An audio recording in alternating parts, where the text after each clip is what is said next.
Just a quick disclaimer, throughout this video, you might hear me say the term Mr. Immortal. That's a Marvel Comics character. I'm not necessarily talking about that one in this video. I'm talking about the Invincible universe, the Immortal. I don't want to get you guys confused. I'm not talking about the Marvel Comics character. I'm talking about the Invincible universe character. So if you hear me say Mr. Immortal, just know I'm talking about Invincible universe. You know, just had to throw that out there before this video gets started. Imagine being so old that you lived a whole bunch of different lives throughout your life. He got in an accident to get his powers. He wandered while his memory was choppy. He was a knight. He was Christopher Columbus. He was this universe version of Abraham Lincoln. The Invincible universe can get a bit crowded, but one guy has a name that's really on the nose, Immortal. It's a vast universe, so he's one of the many people that have superpowers in this universe, just like all the rest. A lot of lore about him is shrouded in mystery, though. Even stated that the full story of the Immortal's origin and history is not even known by the Immortal himself, whose memory of events in past centuries is faulty. But what he does remember is that a man known as the Immortal was born as a normal human being over 3,000 years ago. He recalls undergoing what he calls an accident at some point, which endowed him with superhuman powers, including immortality. He discovered that he no longer aged. He recalls fighting for the king's honor in medieval times. One can say he has a lot of battle experience. But when it comes to his powers and abilities, when it comes to his immortality, not only does he not age like I already mentioned, he has exceptionally recuperative powers, almost inexhaustible endurance, limitless stamina, and invulnerability to conventional forms of injury. Should the Immortal be injured, somehow he could regenerate any injured or missing tissue. His head has been removed from his torso, severing his vertebrae in two, and on occasion his upper and lower torso have been torn in half, again resulting in severing of his spinal cord. On both occasions, the Immortal has fully recovered within days of the incidents. The Immortal can only die through an injury that disperses a significant portion of his body's molecules. The Immortal can fly by as a yet unknown mean. The Immortal retains the knowledge he has accumulated during his millennia-long lifespan and accordingly is a formidable tactician and strategist with 100 lifetimes of experience to call upon.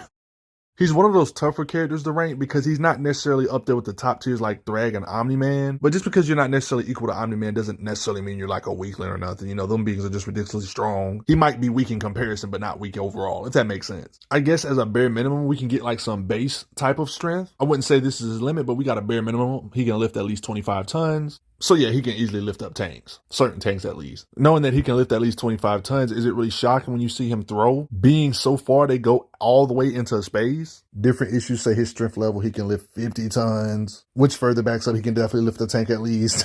You got little small examples of rubble he can hold up with his super strength. Some of these things, it's kind of hard to tell what some of this stuff weighs. Yeah, but this lava monster doesn't look that heavy to me. So I already proved he can lift some decent weight with his muscle. There's a lot of different reasons why beings can hit hard. He's one of those beings that can fly. One can argue that he can hit hard because of his raw muscle, and he can just ram into you with speed, one can say. This is an example of what I'm talking about on how he would use his speed to ram into beings with a bull rush to hit harder. You see what I mean? That's what I mean by that when it comes to his striking power. Look at this machine he can rip the wires out of, hit hard enough to make his own small crater, flies to hit some concrete. Sometimes people underestimate his strength because they think all of this is going to hold him, when in fact it doesn't. He just breaks out with his strength. We've actually seen his punches, like on some Hulk stuff, like ground smash type stuff, make some shock waves, flies into this building, busting windows. He really doesn't have a lot to go off of, but when it comes to how hard he can hit, there's certain beings he can one-shot, so it shows that he's kind of sort of top tier in some regard. But none of these feats really give you a real understanding of his might. The only real way to understand his might is to see how he does against some of the better tiers. How does his punches affect the heavier hitters of this universe? Don't you believe that's fair? Not to mention, we got some narrative on where the writers kind of want him to be at when it comes to strength. So when it comes to Viltrumites, like Viltrumites vary in power level. So just because they put him in the list of beings that are Viltrumite level doesn't mean he's Omni-Man level or nothing. But this can give you an idea. He's one of the stronger beings that are not Viltrumites, they say. They put him on the list with Adam, Eve, Alan the Alien, and Immortals on the list. Like, so he's up there. He's one of the higher end beings that are not Viltrumites. We've seen Abraham Lincoln, Immortal knock away some Martians with his strikes. On top of that statement of him being one of the few beings that are Viltrumite level, I guess we can kind of get an idea of his range where he should be somewhere. Based on his occasions with Omni-Man himself, a top tier Viltrumite. As crazy as this seems, this might be his best feat.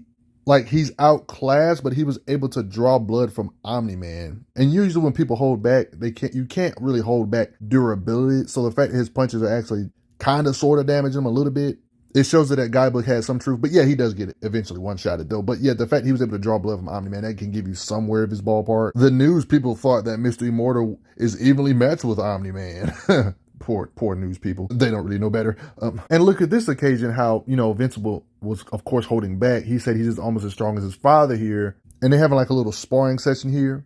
All right, so like we see them sparring with Omni-Man and Invincible. Beings that are 1/4 the power needed to destroy an entire planet. Let's assume a planet like Earth, Omni-Man, Invincible. Let's assume that. There are legit planet busters in this universe. Even if you don't want to say they're Earth buster level, they have to at least be strong enough to mess up smaller planetoids. Because there's definitely a size difference between the moon and the Earth. But they was able to work together to blow up an entire planet. And Mr. Immortal boxed it out with 2 of these beings that help with this. Not to mention their durability has to match up with being able to withstand ramming into a planet that hard. So let's assume both these beings, Omni-Man and Invincible, bare minimally has the power. Both of them have 1/4 the power needed to bust a normal-sized planet like Earth, right? Let's be fair and say it like that, right? The YouTube channel Death Battle did a calculation a long time ago. I'm going to use their calculation. They calculated the bare minimum force needed to destroy the Earth, and that force was 53 quadrillion megatons. If we assume this is correct, and we assume that these Invincible characters, Mark, Invincible, and Omni-Man, are 1/4 the power needed to destroy a planet like the Earth, they will be 1/4 this energy needed, right? So if we assume both Omni-Man bare minimally has the power of 13 quadrillion megatons, 1/4 the power needed to destroy a normal-sized planet Earth type structure, and we assume their durability is also on that same level or scale, we can get a rough guesstimation on how strong Mr. Immortal could possibly be. Now, here's the thing. There is a gap between Mr. Immortal and Omni-Man. I don't want you guys to get the big idea to say, I'm trying to say Mr. Immortal is equal to Omni-Man. Obviously, Omni-Man is above him. But he can still draw blood from Omni-Man. So that's something you got to put in consideration, guys. Think of it like 2 siblings fighting. One sibling is obviously going to be stronger and going to win the fight. But that doesn't mean the weaker sibling. If the weaker sibling was to punch this sibling in the jaw, that punch would hurt. That doesn't mean they would win. It would hurt. That's the point. Like, even though it's a vast gap in strength, it would still hurt. That's how it is with Mr. Immortal, I would say. Look at it like this. There's no exact math to this, but if there was like a hypothetical grid, guys, work with me here. If there was like a hypothetical grid, this is how I would look at it. Like, Mr. Immortal is quite a bit below them, but he's still strong enough to hurt them, guys. He's not like a normal human level strong. You see what I mean? The handbook said he was Viltrumite level. Viltrumite level, he could be a low tier Viltrumite level. That doesn't mean he's a top tier Viltrumite like Omni-Man. He can still hurt a top tier Viltrumite, not necessarily be on their level of strength. You know what I mean? Let's do a nice super safe low ball real quick. Yeah, guys, I'm only doing this because Mr. Immortal doesn't have that many feats. But like, let's just assume he's only 1% of Omni-Man's punching power. Okay, what is 1% of 13 quadrillion megatons? If we assume he's only 1% of these guys, 1% of Omni-Man's punching power, 1%, guys. Even being only 1%, that would still mean as a bare minimum, Mr. Immortal has 130 trillion megatons of punching power. If we'd assume he's at least 1% of these guys' punching power, right? Do you think that's fair? I think that's fair at least. He's way down here in the power hierarchy. 1% of this is still this.